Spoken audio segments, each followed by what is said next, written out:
ఎన్నికైన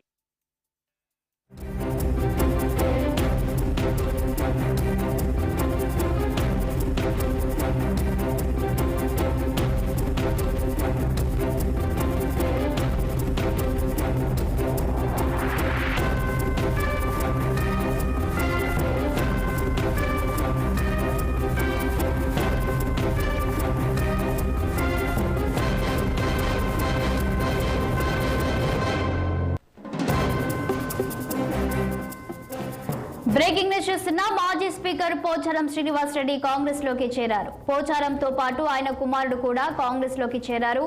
ఈ మేరకు సీఎం రేవంత్ రెడ్డి పార్టీ కండువా కప్పి పార్టీలోకి ఆహ్వానించారు.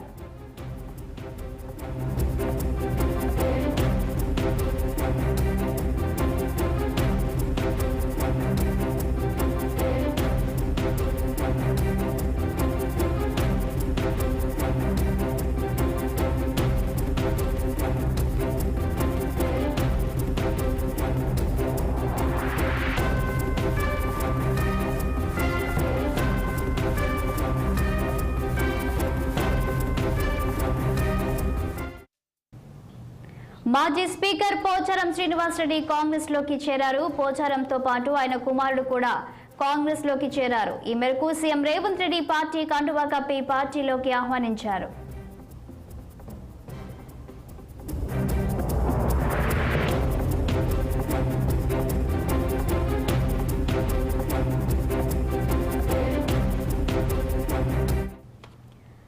ఇదే అంశానికి సంబంధించి పూర్తి డీటెయిల్స్ మా పొలిటికల్ బ్యూరో చీఫ్ రామ్ అందిస్తారు. రామ్, చెప్పండి. ఇక కాంగ్రెస్ పార్టీలోకి పోచారం శ్రీనివాస్ రెడ్డి ఆయన కుమారుడు భాస్కర్ రెడ్డి పార్టీ కండువా కప్పుకొని పార్టీలోకి మరి చేరినట్లు తెలుస్తుంది. దీనికి సంబంధించి మీ వద్ద ఉన్న డీటెయిల్స్ ఏంటి? శాలిని మాజీ మంత్రి, మాజీ స్పీకర్, ప్రస్తుత Banswada BRS party MLA, BRS party నాయకుడు, తన కుమారుడు మార్కెట్ కమిటీ మాజీ చైర్మన్ పోచారం భాస్కర్ ఇద్దరు కూడా కొంచెంసేపటి క్రితం కాంగ్రెస్ పార్టీ సంబుచ్చుకున్నారు. ఈ సీఎం రేవంత్ రెడ్డి, మంత్రి కొంగేటి శ్రీనివాస్ ఇద్దరు కూడా పోచారం నివాసానికి వెళ్లి బంజారాహిల్స్లోని పోచారం ఇంటికి వెళ్లి కాంగ్రెస్ పార్టీ కండువా కప్పి పార్టీలోకి ఆహ్వానించారు. ఇప్పటికే లోక్సభ ఎన్నికలకు ముందే బీఆర్ఎస్ పార్టీకి చెందిన ముగ్గురు ఎమ్మెల్యేలు కడియం శ్రీహరి, అదేవిధంగా తెల్ల వెంకటరావు, దావ నాగేంద్ర ముగ్గురు కూడా కాంగ్రెస్ పార్టీలో చేరారు. బీఆర్ఎస్ పార్టీకి రాజీనామా చేసి ఈ రోజు మళ్ళీ పోచారం శ్రీనివాస్ రెడ్డి కూడా చేరారు. మొత్తం దాదాపు వచ్చే నెలలో జరిగే అసెంబ్లీ సమావేశాల్లో 24 మంది బీఆర్ఎస్ పార్టీ ఎమ్మెల్యేలు కాంగ్రెస్ పార్టీలో చేరబోతున్నారు. అదేవిధంగా కౌన్సిల్ లో కూడా శాసనమండలి సభ్యులు 20 మంది శాసనమండలి సభ్యులు కూడా బీఆర్ఎస్ పార్టీలో చేరబోతున్నారు. ఎందుకంటే ముఖ్యమంత్రి రేవంత్ రెడ్డి కేవలం కొద్ది మెజార్టీతోనే ఈ రోజు ప్రభుత్వం నడుస్తున్న తరుణంలో ఈ సంఖ్యను పెంచుకోవాలని చెప్పి ఓవైపు కేంద్రంలో రాజకీయ పరిణామాలు మారిన నేపథ్యంలో కూడా ఇలాంటి జాగ్రత్తలు తీసుకుంటామని చెప్పి అనుకోవాలి. పార్లమెంట్ ఎన్నికల సమయంలో కూడా కాంగ్రెస్, బీజేపీ 8 సీట్లు సంపాదించుకునే బీఆర్ఎస్ పార్టీకి ఎక్కడ కూడా డిపాజిట్ రాకుండా జరిగింది. ఈ నేపథ్యంలో అసలు మా పార్టీ అధినేత కేసీఆర్ గానీ, కేటీఆర్ గానీ, హరీష్ రావు గానీ ఈ రిజల్ట్స్ పై మాట్లాడటం కానీ పార్టీలో ఇతర పార్టీలకు చెందుతున్న ఎమ్మెల్యేల పట్ల తీసుకోవాల్సిన చర్యల విషయంలో కూడా పూర్తిగా విఫలమయ్యారని చెప్పి అనుకోవాలి.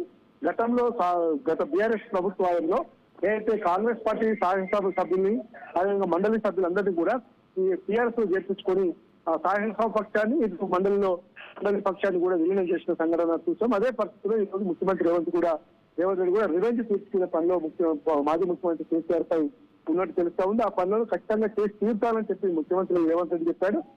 కాబట్టి ఇంకా చాలా మంది ఎమ్మెల్యేలు కూడా త్వరలో వచ్చే నెలలో జరిగే అసెంబ్లీ సమావేశాలకు ముందే దాదాపు 24 మంది ఎమ్మెల్యేలు మొత్తం కలిసి ఈ రోజు కాంగ్రెస్ పార్టీలో బీఆర్ఎస్ పార్టీ శాసనసభ పక్షాన్ని విలీనం చేశారు. కేసీఆర్ కు ప్రతిపక్ష హోదా లేకుండా చేయడమే రేవంత్ రెడ్డి లక్ష్యం. అటు మండలిలో కూడా ప్రస్తుతం ఉన్న మండలి చైర్మన్ మీద అవిశ్వాసం పెట్టేందుకు బీఆర్ఎస్ పార్టీ గడవుతున్న నేపథ్యంలో మండలి చైర్మన్ తో పాటు మరి కొంతమంది కాంగ్రెస్ ముఖ్య నేతలు కలిసి ఈ రోజు శాసన మండలి సభ్యులు దాదాపు 16 మంది కూడా కాంగ్రెస్ లో చేరేందుకు కాంగ్రెస్ పార్టీ అక్కడ కూడా మండలి పక్షాన్ని కూడా విలీనం చేసేందుకు సిద్ధమవుతున్నారు. అయితే రామ్, తెలంగాణలో కాంగ్రెస్ పార్టీ ఆపరేషన్ ఆకర్ష్ ప్రారంభించింది అనుకోవచ్చా? ఒకవైపు ప్రభుత్వాన్ని, మరోవైపు పార్టీని రెండింటిని రెండు కళ్ళలాగా ఇక ముందుకు తీసుకెళ్లే దానిపై దృష్టి సారించింది అనుకోవచ్చా? ఆపరేషన్ ఆకర్ష్ లో భాగంగానే ఈ ప్రక్రియ పరంపర కొనసాగుతుంది. లోక్సభ ఎన్నికలకు ముందే ఇంకా చాలా మంది ఎమ్మెల్యేలు రావాలనుకున్నప్పటికీ కొంత కాంగ్రెస్ పార్టీ హైకమాండ్ నుంచి గ్రీన్ సిగ్నల్ లేకపోవడంతోనే అటు ఎమ్మెల్సీలు, ఇటు ఎమ్మెల్యేలు చాలా మంది కూడా ఇంకా బీఆర్ఎస్ లో ఉండిపోయారు. ఇప్పటికే లోక్సభ ఎన్నికలకు ముందే రంగారెడ్డి జిల్లా స్థానిక సంస్థల ఎమ్మెల్సీ కట్టం మహేందర్ రెడ్డి, అదేవిధంగా అసెంబ్లీ ఎన్నికలకు ముందే మహబూబ్నగర్ జిల్లా స్థానిక సంస్థల ఎమ్మెల్సీ కుల్చుకున్న దామోదర్ రెడ్డి ఇద్దరు కూడా కాంగ్రెస్ పార్టీ చేరారు. మరికొంతమంది ఎమ్మెల్సీలు కూడా అదే బాటలో చేరేందుకు సిద్ధంగా ఉన్నారు. ఎమ్మెల్యేలు ఎమ్మెల్సీలు అక్కడ అటు మండలిలో ఇటు అసెంబ్లీలో రెండు చోట్ల కూడా ప్రధాన హోదా లేకుండా కాంగ్రెస్ పార్టీ బీఆర్ఎస్ ను ఖతం చేసే పనిలో ఉందని చెప్పి మనం అనుకోవాలి. అయితే రామ్, ఇంకా బీఆర్ఎస్ పార్టీ నుంచి కూడా కాంగ్రెస్ పార్టీ మంత్రులు అన్నట్టుగానే ఇంకా చేరికలు జరిగే అవకాశం ఉందంటారా? కాంగ్రెస్ పార్టీలోకి ఇంకా చాలా మంది ఎమ్మెల్యేలు, అదేవిధంగా కౌన్సిల్ మండలి శాసన మండలి సభ్యులు పెద్ద ఎత్తున చేరికలు ఉంటాయి. ఎందుకంటే రాష్ట్రంలో ప్రధాన ప్రతిపక్ష పార్టీగా ఈరోజు బీఆర్ఎస్ పార్టీ ఉంది. మాజీ ముఖ్యమంత్రి కేసీఆర్ కేవలం అసెంబ్లీకి రాకుండా ఎమ్మెల్యేగా ప్రమాణ స్వీకారం చేసే తప్ప అసెంబ్లీ సమావేశాలు రాకుండా దూరంగా ఉంది. దీంతో కూడా పార్టీ ఎమ్మెల్యేలకు ఒక ధైర్యం కూడా కలగడం ఇబ్బంది అవుతుంది. ధైర్యం లేక పార్టీ ఏమవుతుందో, మా భవిష్యత్తు ఏమవుతుందో ఆందోళన కూడా మొదలైన నేపథ్యంలో ముఖ్యంగా మల్కాజ్గిరి, మెదక్, చెవేల, సికింద్రాబాద్ ఈ 4 పార్లమెంటు పరిధిలో ఉన్న ఎమ్మెల్యేలందరూ కూడా త్వరలో బీఆర్ఎస్ పార్టీలో మొత్తం బీఆర్ఎస్ శాసనసభ పక్షం అంతా కూడా కాంగ్రెస్ పార్టీని విలీనం చేస్తారు. షాయి, థ్యాంక్ యూ రామ్.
తెలంగాణ శాసనసభ మాజీ speaker Banswada BRS MLA Pocharam Srinivas Reddy కాసేపటి క్రితమే నివాసానికి ముఖ్యమంత్రి రేవంత్ రెడ్డి వెళ్లారు. ఈ మేరకు పోచారంతో సీఎం రేవంత్, మంత్రి పొంగులేటి శ్రీనివాస్ రెడ్డి భేటీ అయ్యారు.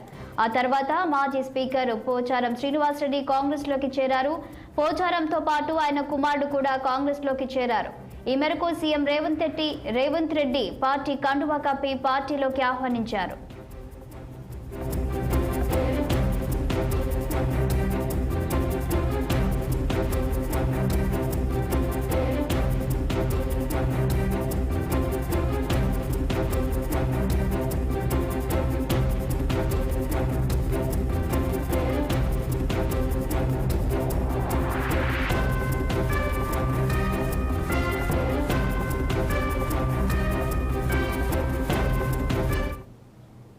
ఇక ఇదే అంశానికి సంబంధించి మరింత సమాచారం మా ప్రతినిధి శ్రీనివాస్ అందిస్తారు. శ్రీనివాస్, చెప్పండి. ఇక పోచారం శ్రీనివాస్ రెడ్డి ఇప్పటికే కాంగ్రెస్ పార్టీలోకి చేరినట్టు తెలుస్తుంది. దీనికి సంబంధించి పూర్తి డీటెయిల్స్ ఏంటి? మాజీ స్పీకర్ అదేవిధంగా సీనియర్ లీడర్ పోచారం శ్రీనివాస్ రెడ్డి ఇంటికి ముఖ్యమంత్రి రేవంత్ రెడ్డితో పాటు మంత్రి పొంగులేటి శ్రీనివాస్ రెడ్డి వెళ్ళారు. అయితే రేవంత్ రెడ్డి అంటే ముందుగా ఏదైతే మర్యాదపూర్వకంగా కలవడానికి వెళ్ళినట్టు అనుకున్నా కూడా అయితే కొద్దిసేపు ఆయన తోటి ఏదైతే సమావేశమైనంత తర్వాత ఏదైతే పోచారం శ్రీనివాసరెడ్డి ఇంట్లో సమావేశమైన తర్వాత ముఖ్యమంత్రి రేవంత్ రెడ్డితో పాటు పొంగులేటి శ్రీనివాసరెడ్డి కాంగ్రెస్ పార్టీలో చేరారు. అయితే పోచారం శ్రీనివాసరెడ్డితో పాటు ఆయన కుమారుడు భాస్కర్ రెడ్డి కూడా రేవంత్ రెడ్డి సమక్షంలో కాంగ్రెస్ లో చేరారు. అయితే సాధారణంగా కాంగ్రెస్ పార్టీలోకి ఆహ్వానించారు ముఖ్యమంత్రి రేవంత్ రెడ్డి మాజీ స్పీకర్ పోచారం శ్రీనివాసరెడ్డి. పోచారం శ్రీనివాసరెడ్డి నిజామాబాద్ జిల్లా బాన్సువాడ ఎమ్మెల్యేగా ఉన్న పరిస్థితి, అదేవిధంగా సీనియర్ నేతగా కూడా అదే ఉమ్మడి ఆంధ్రప్రదేశ్లో కూడా మంత్రిగా పనిచేసిన పరిస్థితి. ఈ నేపథ్యంలో కూడా బీఆర్ఎస్ ప్రభుత్వంలో ఏదైతే స్పీకర్ గా కూడా పనిచేసిన పోచారం శ్రీనివాసరెడ్డి గత కొంతకాలంగా బీఆర్ఎస్ పార్టీకి దూరంగా ఉంటూ వస్తున్నారు.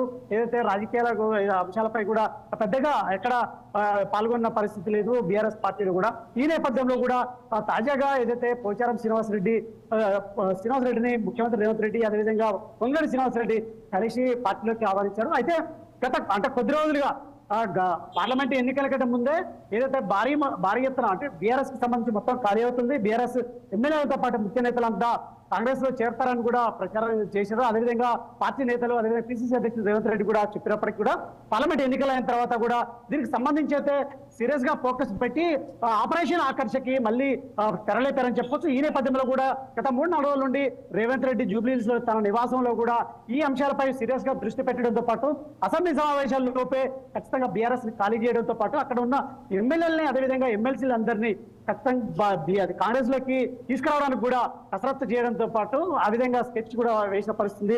ఈ నేపథ్యంలో కూడా ఏదైతే పోచారం శ్రీనివాసరెడ్డి కాంగ్రెస్ పార్టీలోకి రావడం అనేది కూడా ఇప్పుడు రాజకీయ వర్గాల్లో తీవ్రంగా చర్చ జరుగుతుందని చెప్పాలి. ఎందుకంటే బీఆర్ఎస్ కి సంబంధించి ఒక్కొక్కరు గతంలో కూడా 3 ఎమ్మెల్యేలు ఇప్పటికే కాంగ్రెస్ పార్టీలో చేరారు. మరికొంతమంది 20 నుండి 25 మంది ఎమ్మెల్యేలు కాంగ్రెస్ పార్టీలో చేరతారంటూ కూడా పెద్ద ఎత్తున ప్రచారం జరుగుతుంది. కాంగ్రెస్ నేతలు కూడా మంత్రులు ఇటు ఏదైతే కోమటిరెడ్డి వెంకటరెడ్డితో పాటు అదేవిధంగా పొన్నం ప్రభాకర్, శ్రీధర్ బాబు ఇదంతా చెప్తున్న పరిస్థితి. ఈ నేపథ్యంలో కూడా తాజాగా పోచారం శ్రీనివాసరెడ్డి కాంగ్రెస్ పార్టీలో చేయడం అనేది దీనికి సంబంధించి బలం చేకూరుతుందని చెప్పాలి. మరికొంతమంది కూడా త్వరలో కూడా కాంగ్రెస్ పార్టీ తీర్థం పుచ్చుకుంటారని కూడా ప్రచారం జరుగుతుంది. ఈ నేపథ్యంలో కూడా ఇప్పుడు పోచారం శ్రీనివాసరెడ్డి కాంగ్రెస్ లో చేరడం అనేది ఏదైతే బీఆర్ఎస్ పెద్ద షాక్ అని చెప్పొచ్చు. అయితే శ్రీనివాస్, ఇక్కడ ఒక విషయాన్ని గమనించవచ్చు. ఒక సీనియర్ నాయకుడు 6 సార్లు ఎమ్మెల్యేగా గెలిచిన వ్యక్తి ఇప్పుడు కాంగ్రెస్ పార్టీలోకి చేరితే కాంగ్రెస్ పార్టీ కూడా ఇంకా ప్రతిష్టతను పెంచే అవకాశం ఉందనుకోవచ్చా?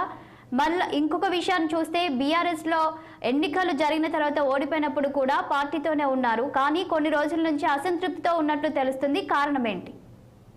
అంటే మనం గత బీఆర్ఎస్ ప్రభుత్వంలో కూడా చూసాము. ఏదైతే బీఆర్ఎస్ భారీ అంటే అత్యధిక మేయర్తో గెలిచి ప్రభుత్వాన్ని ఏర్పాటు చేసింది. ఆ క్రమంలో కూడా కొద్దిమంది గెలిచినటువంటి కాంగ్రెస్ ఎమ్మెల్యేలు బీఆర్ఎస్ ఆపరేషన్ ఆకర్ష చేపట్టడంతో పాటు బీఆర్ఎస్ లో చేరిన పరిస్థితి. అంటే అప్పుడు టీఆర్ఎస్ కావచ్చు, బీఆర్ఎస్ కావచ్చు.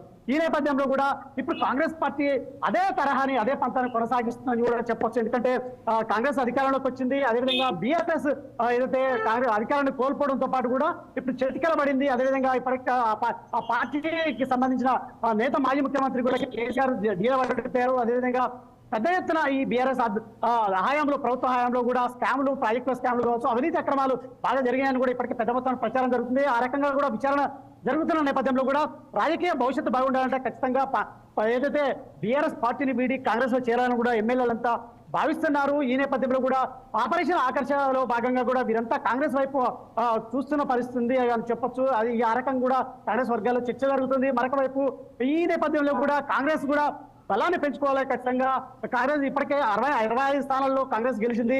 మరి ఈ బీఆర్ఎస్ ని ఖాళీ చేయాలి. అదేవిధంగా ఖచ్చితంగా తెలంగాణలో బలంగా కాంగ్రెస్ ముందుకెళ్ళాలి. అదేవిధంగా పెద్ద ఎత్తున కాంగ్రెస్ బలపడాలి. అదేవిధంగా కాంగ్రెస్ భవిష్యత్తులో కూడా కాంగ్రెస్ దరిదాపులో కూడా బీఆర్ఎస్ రాకుండా చూడాలని కూడా రేవంత్ రెడ్డి చూస్తున్నారు, పిసిసి అధ్యక్షుడిగా, ముఖ్యమంత్రిగా.